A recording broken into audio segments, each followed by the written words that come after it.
Les industriels et entreprises consommatrices de la farine et de l'amidon ici moulé au bienfait de l'utilisation de la farine et de l'amidon issu du manioc cultivé au Cameroun. L'usine de Saint-Mélima désormais disponible. Les questions d'approvisionnement sont levées. 150 hectares de champs sémenciers. La disponibilité est ici rassurée. Nous sommes rassurés d'avoir de la matière première et de pouvoir produire de l'amidon, de la farine pour livrer les fournisseurs de la place à un bon prix. Donc voilà ce que je peux dire déjà. Au niveau des petites et moyennes entreprises, je pense qu'une entreprise de ce genre possède toujours autour d'elle, en amont comme en aval, en amont au niveau des plantations, des petites et moyennes entreprises qui peuvent produire le manioc.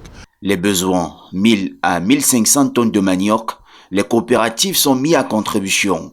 Les quantités disponibles, les consommateurs n'ont pas à s'inquiéter. Je voulais quand même vous dire que nous avons la capacité, à l'heure actuelle, de mettre sur le marché, en termes d'amidon, au bas mot, 10 000 tonnes par an. Et ça va s'améliorer parce que vous savez, au fur et à mesure que tout le monde passe, nous équilibrons tout le système.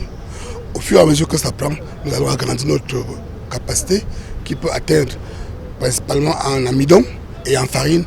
Au moins dans mes tonnes, nous pouvons faire 20 à 30 000 tonnes dans chaque produit. Le national de l'import-substitution, nous sommes très enthousiastes de constater l'avancement du Sotramas dans la production de la farine de manioc et dérivés. Le Cameroun importe 800 000 tonnes de blé par an. Il faut renverser la tendance. L'import-substitution milite pour l'interconnexion des producteurs et la révision des prix bas champ.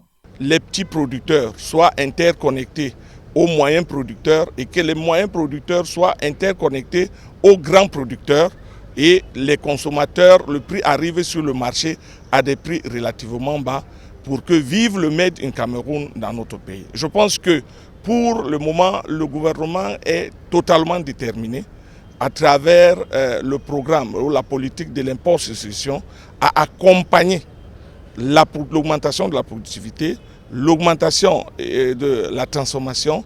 Consommer des produits camerounais, c'est stabiliser notre économie, d'où l'opération de charme tenue à Douala.